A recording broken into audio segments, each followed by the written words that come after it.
Welcome back to the channel, people. I am very tired because there is just a bunch of Apple leaks coming out of nowhere. It's practically raining Apple leaks out here because there are so many leakers out there giving us so many credible information about future Apple products, and obviously it is my job to tell you guys. So today, let's delve into some pretty interesting information. And so today, let's delve into more Intel Macs supposedly coming out in 2021. And yes, you heard me right, I said Intel Macs.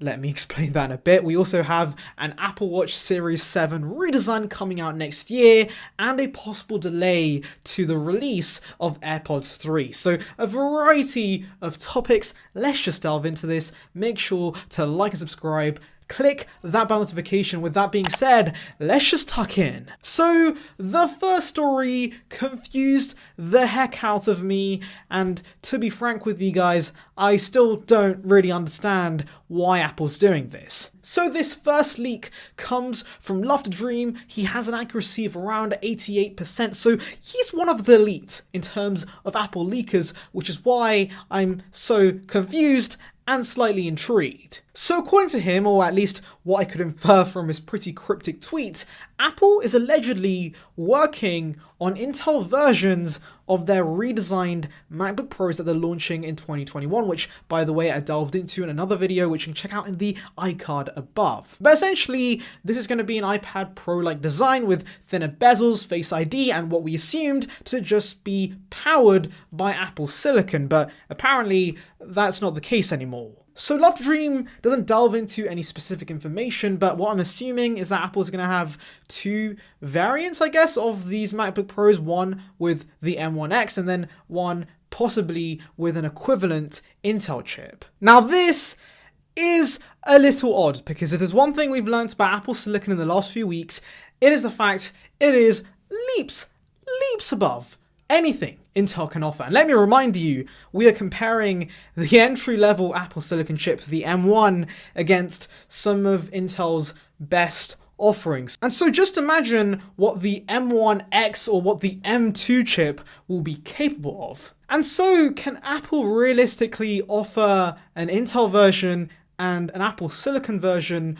of their MacBooks at the same price? Because I feel like the Intel version would just be a ripoff. Like, why would you buy an inferior product? Now, yes, I am aware that some customers need Windows on their Macs, and only Intel Macs can offer that right now because Apple Silicon does not have the ability to run Windows. But at the same time, if you really do need Intel Macs for that specific reason, I do think you should look at the refurbished or used market instead. Because I'm going to be honest, there isn't a point in buying an Intel Mac, whether it's a new one or an old one, at retail price, since when Apple Silicon eventually reaches its peak, it's going to be mind-blowing, and you're going to regret buying an Intel Mac. So yeah, I am confused by this decision, but if Apple does do this, then I would just say avoid at all costs. Don't buy an Intel Mac in 2021 unless it's an older model that you're getting for a good discount. Now, of course, as with any leak, this could be false info. This could be all just some fake rumor that Love to Dream is coming up with, but at the same time,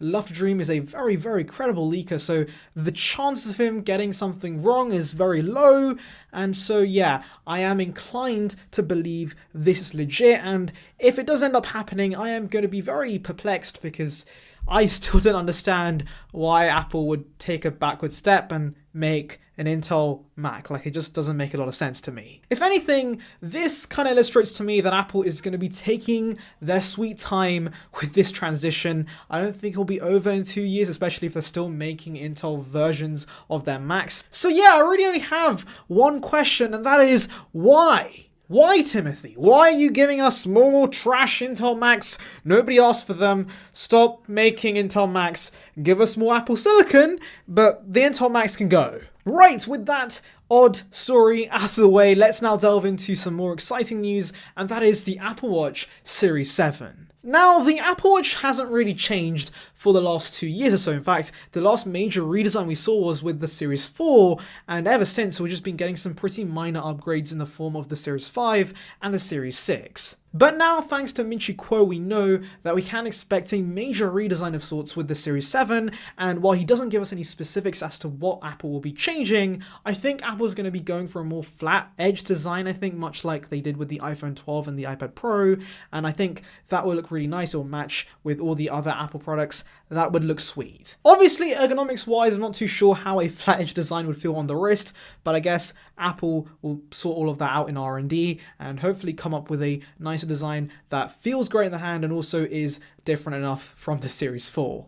Personally, I would love to see a round Apple Watch. I know the chances of this happening are very, very slim, but maybe one day we can see something like the Moto 360, but in the form of an Apple Watch. That would blow my mind, and I would buy that instantly. So please, Timothy, if you're watching this, make that happen. In terms of feature upgrades with the Series 7, Min Chi Kuo says that we can expect Apple to give us more health features, which obviously is something they pioneer at, so that is to be expected. Personal prediction as to what that could be, I think Apple's going to be working on some mental health features, because we heard some rumors a while back with the Series 6 that Apple might be including some sort of mental health feature, and that didn't end up happening, so maybe they've pushed it to the Series 7, and I think mental health in general needs a lot more attention in our society, so if Apple could help bring it some light, then that would be pretty awesome. Talking about being awesome, let's now delve into AirPods and how AirPods 3 have been delayed, which is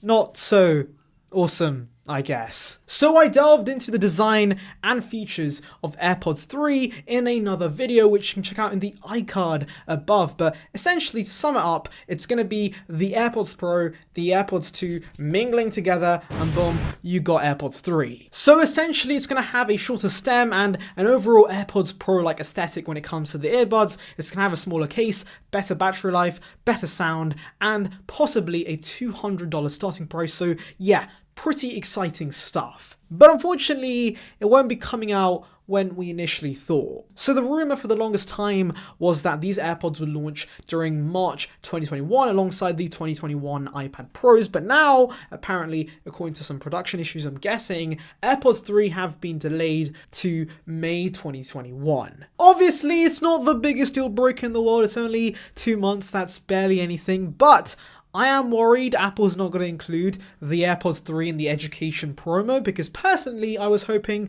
to buy an iPad and get some free AirPods, and if Apple doesn't give me my free pair of AirPods 3, I will start a riot. Anyways, that brings me to the end of today's video. Thank you for watching. Make sure to like and subscribe, click that bell notification, and also tell me in the comments below which Apple products are you looking forward to in 2021.